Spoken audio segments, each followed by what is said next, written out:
Deconverted Man here. Well, you all turned in your homework, and I am very pleased with each and every one of you. Gold stars all around. If you weren't pointing out logical fallacies, you were doing critical thinking and asking some tough questions. What's the point?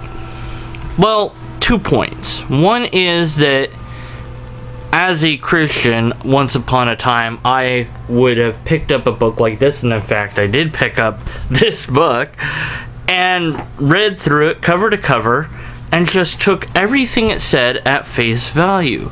Now, some of you might find that really hard to wrap your heads around because perhaps you've been brought up skeptically, or it's been so long since you've been a Christian that you've forgotten what it is to be a little bit gullible. But why would somebody lie? Why would someone write a book and not be honest, right? So we tend to trust authority. And the other point is that many apologists, both professional and those that we might find on YouTube, and by professional I mean they're actually getting paid through some medium, perhaps their website, or people are donating to them, what have you, or they're published authors or whatever. They take the same sort of ideas, and we see the same sort of themes across the board. You can trace it back, and I wonder how far back it goes. I suppose you could say Aristotle, Socrates. You know, they were, of course, the philosophical giants that made philosophy possible, and others, of course. But as far as tracing back when did apologetics start, I would say probably St. Augustine. But that might have been a little bit earlier than that.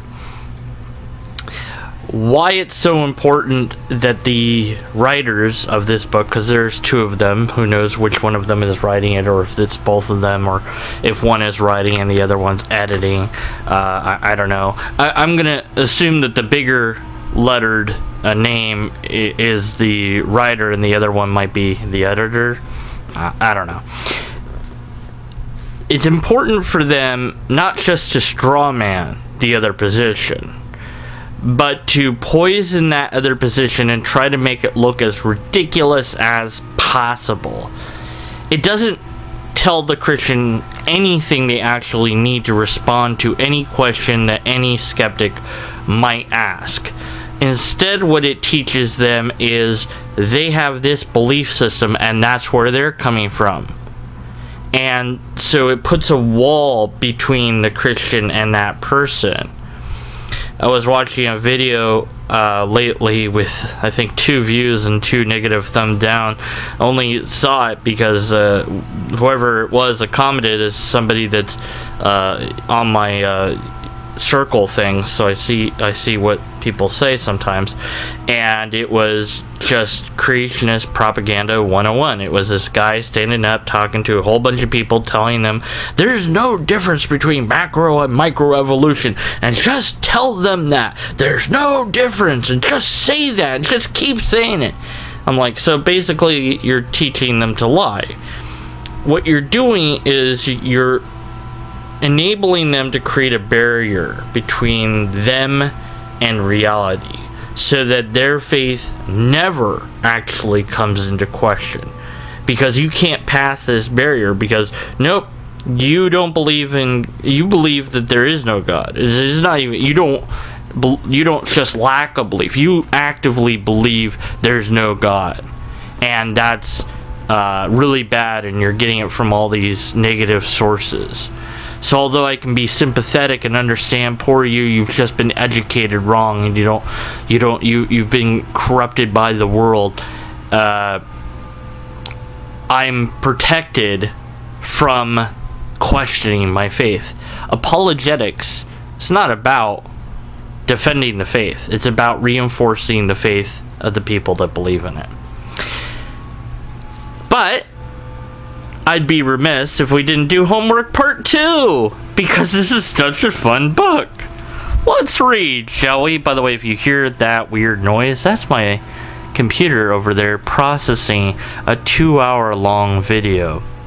It's pretty much all my fault that it's that long of a video, and I have no idea whether or not it's going to upload on YouTube. We'll find out, or I'll find out eventually, whenever it's done processing. It's been at it for a while. Okay. What do atheists believe about God?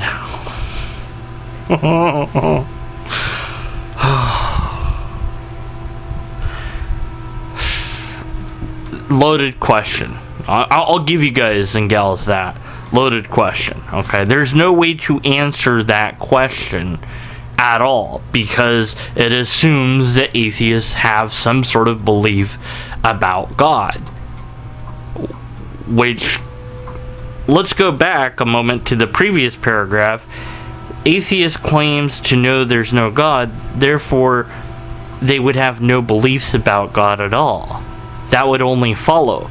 But non sequitur, oh well, yeah, I gave you 2, okay. That's it, I'm not giving you any more. It's so hard for me not to do it, though. Okay, there are different kinds of atheism. Some believe that God once existed but died in the body of Jesus Christ. Okay, I have to give you this one. Okay. Well, some of you might know your history. You know what? Let's see if some of you know your history and know why that's actually kind of true. Now somebody's gonna look it up and try to figure out what the bleep it is. Others say that that's fine if you want to look it up, but try to answer without looking things up.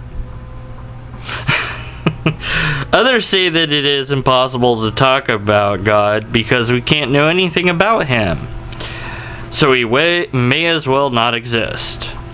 Still others say that there is no longer any need for the God myth that once flourished among men.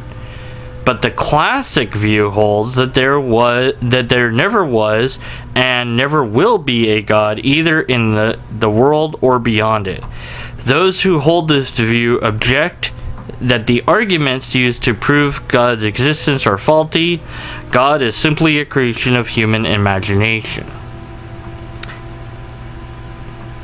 I have to give you one side note, and many of you are probably going to know this already, but arguments don't prove anything except within argumentation itself.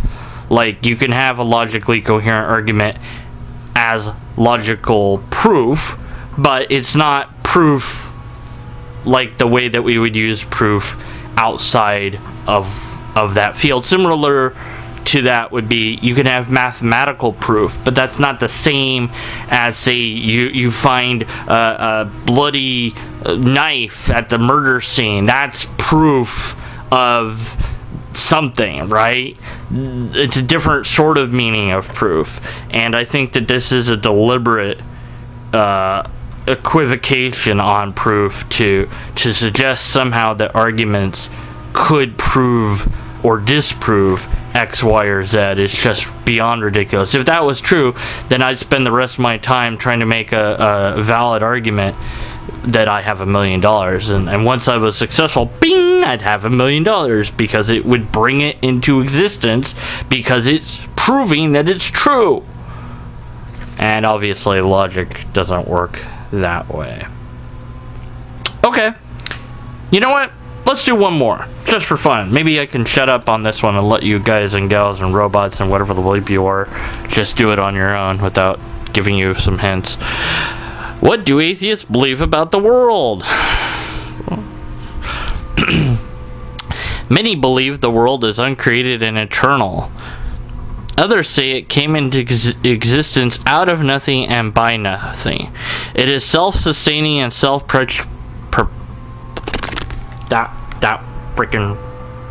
perpetuating. Thank you. They argue that if everything needs a cause, then one can ask, what caused the first cause? So they claim that there must have been a series of causes that reaches back into the past forever. Some simply say that the universe is not caused, it's just there.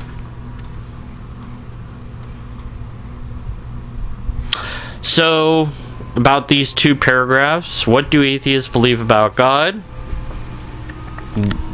besides that being a loaded question, was that question answered?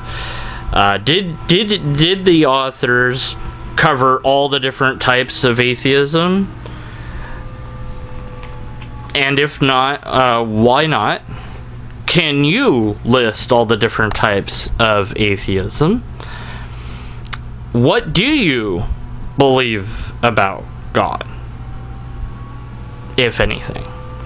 Let's about the second paragraph. What do atheists believe about the world?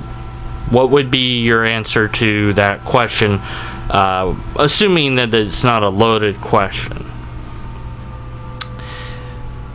Do you think that the world is uncreated and or eternal?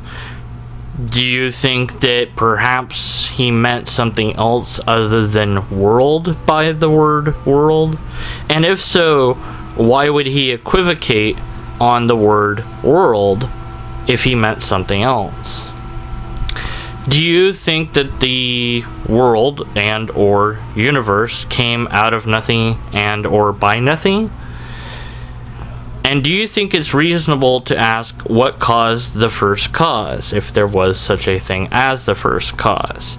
Or do you think that proposing a first cause is any sort of solution to the question of why all this is here? Was the question answered at all? And let's go back a little bit to the first paragraph that I read to you in the first homework video, as well as these two questions. I want you to come up with a better